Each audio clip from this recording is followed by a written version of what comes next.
It's unraveling in front of us like years left behind in a photo album. Don't relax yet.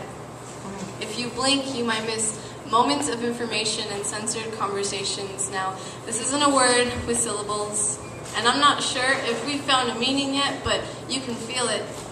You think it without noticing, you breathe it without exhaling. It's in between our lips when we speak about existence and subjects found in other countries like water, like broken bones in playgrounds, places where grown humans pretend the sidewalk is made out of quicksand and drown themselves in raised voices and wasted words that I might have listened to.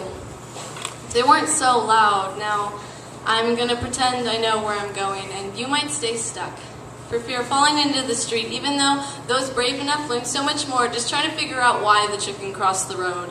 But it's always been safer to stay on the safe side, where subjects like life and freedom aren't the issue here, because they deal with that across the street. Here, we find back and forth backdrops with concrete evidence for why you're a bitch, and we can use these kinds of words because they have syllables and meaning regardless what the dictionary says.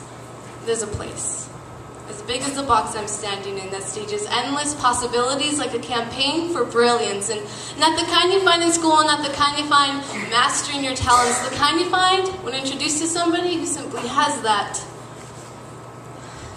word, and they don't even know it or they're good at pretending. So let's all pretend we're something better than who we really are.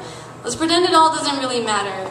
You can change the meaning of a word as many times as you want, it's still spelled the same. Me? I'm practicing perfect lettering with a pen because there's no erasing that.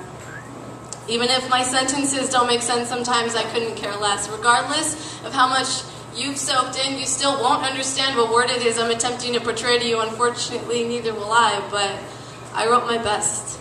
Tried to keep my words in check with proper punctuation so I could read this to you and maybe figure out what they mean when they say cause and effect. So let's bounce ideas off each other because we're speaking the same language, it's just done differently. Syllables and meaning, it's not even the half of it.